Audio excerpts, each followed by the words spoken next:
కారం రంగు రుచితో ఉంటుంది. ఆచి మిరపపొడి అదరగొట్టే కారం రంగు రుచి. రాజకీయాల్లో ఎంతటి వారైనా ఒక స్టేజ్ వచ్చాక రిటైర్మెంట్ తీసుకోక తప్పదు. శేష జీవితాన్ని హ్యాపీగా గడిపేందుకు కొందరు, వారసుడికి లైన్ క్లియర్ చేసేందుకు మరికొందరు పొలిటికల్ గా సైడ్ అయిపోతుంటారు. ఏపీలో ఇప్పుడు ఆ సీనియర్ నేత, ప్రస్తుత మంత్రి ఆ దిశలోనే అడుగులు వేస్తున్నారట. ఈ విషయాన్ని హైకమాండ్ దృష్టికి తీసుకెళ్లినట్టుగా తెలుస్తోంది. ఇంతకీ ఎవరైనా ఎందుకు సడన్ గా ఇలాంటి డెసిషన్ తీసుకున్నారు? మంత్రి ఫరూక్ ఫ్యూచర్ ప్లాన్.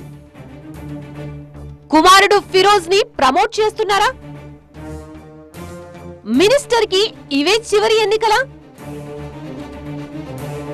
వచ్చేసారి వారసుడి ఎంట్రీ ఖాయమేనా? ఉమ్మడి కర్నూలు జిల్లాలో ఇప్పుడు ఇలాంటి చర్చే జరుగుతోంది. మంత్రి నాసిం మహ్మద్ ఫరూక్ వచ్చే ఎన్నికల నాటికి రాజకీయాల నుంచి తప్పుకుంటారనే ప్రచారం జోరందుకుంది. రాష్ట్ర రాజకీయాల్లో సీనియర్ గా, టీడీపీలో కీలక నేతగా ఉన్న ఫరూక్ కు చంద్రబాబు దగ్గర మంచి మనిషిగా పేరుంది. అందుకే మొన్నటి ఎన్నికల తర్వాత సీనియర్లు చాలా మందే ఉన్నా అధినేత కోటాలోనే ఆయనకి ఆమాత్య పదవి దక్కించుకున్నారనే టాక్ ఉంది. ప్రస్తుతం కూటమి ప్రభుత్వంలో మైనారిటీ, న్యాయశాఖ మంత్రిగా పనిచేస్తున్న ఆయనకు గతంలోనూ పార్టీ కీలక పదవులే కట్టబెట్టింది. డిప్యూటీ స్పీకర్ గా, మండలి చైర్మన్ గా పనిచేసిన ఆయన గతంలో ఎన్టీఆర్ మంత్రివర్గంలోనూ కీలక బాధ్యతలు నిర్వర్తించారు. ఇప్పుడు మరోమారు మంత్రిగా జిల్లా రాజకీయాల్లో కీలకంగా వ్యవహరిస్తున్న ఆయన పొలిటికల్ గా రిటైర్మెంట్ తీసుకోవాలనే ఆలోచనలో ఉన్నారట. దీని వెనక చాలా కారణాలే ఉన్నట్టు తెలుస్తోంది. 75 సంవత్సరాల ఫరూక్ మునుపటంత యాక్టివ్ రాజకీయాలు చేయలేకపోతున్నారు. అందుకే తన 5గురు కుమారుల్లో మూడోవాడు ఫిరోజ్ ని రాజకీయ వారసుడిగా రంగంలోకి దించారు. అధికారికంగా ప్రకటించకపోయినా ప్రస్తుతం నియోజకవర్గంలో అయినా, జిల్లాలో అయినా మంత్రికి బదులు ఫిరోజ్ పెత్తనమే నడుస్తోందన్న టాక్ ఉంది. అంతేకాదు, ఫిరోజ్ చెబితే మంత్రి ఫరూక్ చెప్పినట్లేనన్న అభిప్రాయం కూడా జిల్లా రాజకీయాల్లో ఉంది. ఇప్పటికే వారసుడు క్షేత్రస్థాయిలో బలంగానే పనిచేస్తున్నారు కాబట్టి పూర్తి స్థాయిలో పగ్గాలు అప్పజెప్పేందుకు ప్లాన్ చేస్తున్నారట మంత్రి. నిజానికి గత ఎన్నికల సమయంలోనే పోటీ నుంచి తప్పుకోవాలని భావించారు ఫరూక్. తనకి బదులు కుమారుడు ఫిరోజ్ కి టికెట్ ఇవ్వాలని అధినేత చంద్రబాబుని కోరారట. అయితే పరిస్థితుల దృష్ట్యా ఈ ఒక్కసారి మీరే పోటీ చేయాలంటూ చంద్రబాబు సూచించడంతో మరోసారి ఫరూక్ రంగంలోకి దిగక తప్పలేదు. కూటమి గాలిలో ఆయన మరోసారి విజయం సాధించడం, మంత్రిగా ఛాన్స్ దక్కించుకోవడం చకచకా జరిగిపోయాయి. అయితే మంత్రి అయ్యాక ఫరూక్ రాష్ట్ర స్థాయిలో బిజీగా ఉండటంతో నంద్యాల నియోజకవర్గ బాధ్యతలు కుమారుడు ఫిరోజ్ చేతుల్లోకి వెళ్లిపోయాయట. పార్టీ పరంగా, ప్రభుత్వ పరంగా అన్ని తానే వ్యవహరిస్తున్నారు ఫిరోజ్. అందుకే కుమారుడికి వచ్చే ఎన్నికల నాటికి లైన్ క్లియర్ చేసే పనిలో ఉన్నారట ఫరూక్.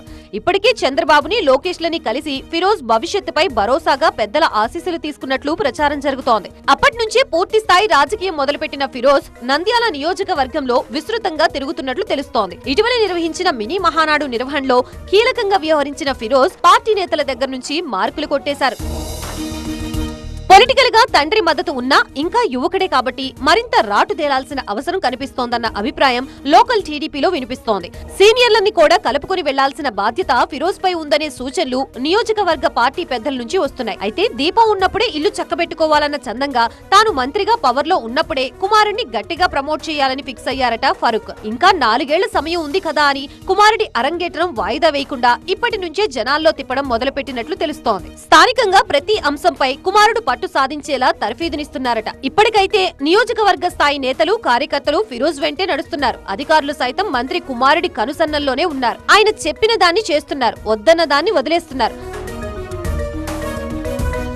దీంతో స్థానికంగా ఫిరోజ్ పూర్తి పట్టు సాధించినట్లుగానే కనిపిస్తోంది. నంద్యాల నియోజకవర్గంలో ముస్లిం సామాజిక వర్గం ఎక్కువగా ఉండటం ఫిరోజ్ కి కలిసి వస్తున్నట్లు కనిపిస్తోంది. ఎన్నికలకి ముందు వరకు నంద్యాల టీడీపీ అసెంబ్లీ ఇన్ఛార్జిగా మాజీ ఎమ్మెల్యే భూమా బ్రహ్మానందరెడ్డి ఉన్నప్పటికీ ఆయనను కాదని ఫరూక్ కి అధిష్టానం టికెట్ ఇవ్వడం వెనక కారణం కూడా అదేనని తెలుగు తమ్ముళ్లు చెప్తూ ఉంటారు. అయితే ప్రస్తుతం బ్రహ్మానందరెడ్డి సైలెంట్ గా ఉన్నప్పటికీ ఎన్నికల సమయంలో ఆయన అవసరం తప్పనిసరి, లేదంటే ఫలితం మరోలా ఉండొచ్చు. కాబట్టి ఆయనను కూడా కలుపుకొని వెళ్లాల్సిన బాధ్యత ఫిరోజ్ పై ఉందని లోకల్ టీడీపీ నేతలు సూచిస్తున్నారు. మరి తండ్రి ఫరూక్ రాజకీయాన్ని ఫిరోజ్ అందిపుచ్చుకోగలరా? ఆటుపోట్లకి తట్టుకుంటారా అన్నదే ఇప్పుడు చర్చనీయాంశం. మొదటి నుంచి భూమా ఫ్యామిలీకి ఫరూక్ కి రాజకీయ వైరం ఉంది. ఇలాంటి పరిస్థితుల్ని ఫిరోజ్ ఎలా అధిగమిస్తారా అన్నదే ఇప్పుడు ఆసక్తికర అంశం.